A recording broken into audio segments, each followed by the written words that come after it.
கிறிஸ்துக்கள் பிரியமான தேவனுடைய பிள்ளைகளே, இந்த நாளின் காலை நேரத்தில் இயேசுவின் நாமத்தினால் உங்களை அன்போடு வாழ்த்துகிறேன்.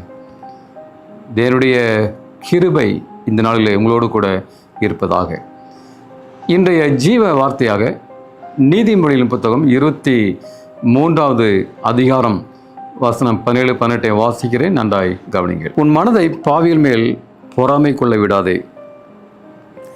நீ நாடோறும் கர்த்தரை பற்றும் பயத்தோடு இரு. நிச்சயமாகவே முடிவு உண்டு. உன் நம்பிக்கை வீண் போகாது. எனக்கு அருமையான தேவனுடைய பிள்ளைகளே, நல்ல ஒரு ஜீவ வார்த்தையை நான் வாசிக்க கேட்டோம். சிந்திக்க வேண்டிய வார்த்தை இது. உன் மனதை பாவியல் மேல் பொறாமை கொள்ள விடாதே. என்னை ஒரு பாவி எப்படி வாழ்கிறான் நான் பார்க்கிறோம். தனக்கேற்ற நிலத்தில் முளைத்திருக்கிற பச்சை மரத்தை போல் அவன் காணப்படுகிறான்.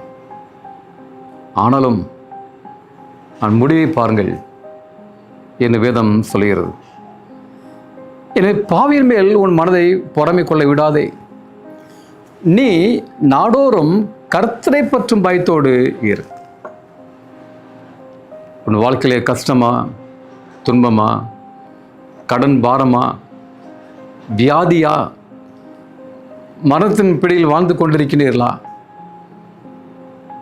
நீங்கள் செய்ய வேண்டிய காரியம் ஒவ்வொரு நாளும் நாடோறும் கர்த்தரை பற்றும் பயத்தோடு இரு. ஒவ்வொரு நாளும் ஒரு நாளும் வேதத்தை வாசிங்கள், ஒவ்வொரு நாளும் ஜெபிங்கள், ஒவ்வொரு நாளும் கர்த்தரை பற்றும் பயத்தோடு வாழுங்கள் என்று வேதம் சொல்கிறது. இன்னை வேதம் வாசிப்போம். 10 நாள் கழித்து நேரம் கிடைத்தால் வேதம் வாசிப்பது, நேரம் கிடைத்தால் ஜெபிப்பது, என்னைக்காவது ஒரு நாள் வேதம் வாசிப்பது, என்னைக்காவது ஒரு நாள் ஆலயத்துக்கு செல்வது, என்னைக்காவது ஒரு நாள் ஜெபிப்பது. இது வாழ்க்கை அல்ல, இது கிறிஸ்தவ வாழ்க்கை அல்ல. இந்த வாழ்வு பற்றாது பிரியமானவர்களே. நீ நாடோறும் கர்த்தரை பற்றும் பயத்தோடு இரு. என் அன்பான தேவனுடைய பிள்ளைகளே, வேதம் சொல்கிறது உன் நம்பிக்கை வீண் போகாது. நீ எதை நம்பிக்கொண்டிருக்கிறீர்கள்? என்ன தேவை, என்ன பாரம், உங்கள் எதிர்காலம், உங்களுடைய பிள்ளைகளை குறித்து பயந்து கொண்டிருக்கிறீர்களா? உங்கள் பிள்ளைகளுடைய வாழ்வை குறித்து பயந்து கொண்டிருக்கிறீர்களா? வருமானம் இல்லையே, வியாபாரம் நஷ்டம், பண கஷ்டம் என்று கலங்கி கொண்டிருக்கிறீர்களா? என்ன செய்வேன், யாது செய்வேன், வழியே இல்லை என்று புலம்பிக் கொண்டிருக்கிறீர்களா? நாடு சொல்கிறார், உன் நம்பிக்கை வீண் போகாது.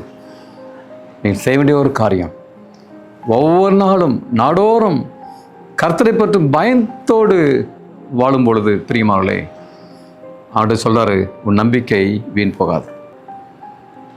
நீங்கள் ஒரு நாளும் ஆண்டுக்கு பயப்படுங்க, தினமும் வேதம் வாசிங்கள், தினமும் ஆண்டருக்கு உங்களை அர்ப்பணிங்கள், ஒரு நாளும் ஜெபிங்கள். அப்பொழுது ஆண்டவர் உங்களோடு கூட இருப்பார். உங்கள் நம்பிக்கை வீண் போகாது. நம் கண்களை மூடி ஜெபம் செய்வோம். எங்களை அதிகமாக நேசிக்கிற அன்பின் ஆண்டவரே, இந்த காலை வேளை சோதரம் அப்பா, இந்த செய்தியை கேட்ட நம்முடைய பிள்ளைகளை ஆசீர்வதிங்க ஆண்டவரே. ஒரு நாளும் உம் பயந்து வாழ கிருபை தாரும். ஒரு நாளும் உம்மை பற்றும் பயத்தோடு வாழ கிருபை தாரும் சாமி. வாழ்க்கையில் தோல்வியில் இருக்கலாம், சோதனை இருக்கலாம், துன்பங்கள் இருக்கலாம், வியாதி இருக்கலாம். எதிர்காலத்தின் நம்பிக்கை, அவருடைய இயக்கம் எல்லாரும் கூட இருங்க. உன் நம்பிக்கை வீண் போகுதுன்னு சொன்னீங்க ஆண்டவரே, அவருடைய நம்பிக்கை வீண் போயிடக்கூடாது. நாளை உங்களுடைய பிள்ளைகளை வழிநடத்துங்க, கூடவே இருங்க, ஆசீர்வதிங்க. இயேசு நாமத்தில் வேண்டிக் கொள்கிறேன் பரலோகத்தின் பரம தகப்பனே. ஆமேன், ஆமேன். கர்த்தருடைய ஆசீர்வாதம் உங்களோடு கூட இருப்பதாக. ஆமேன்.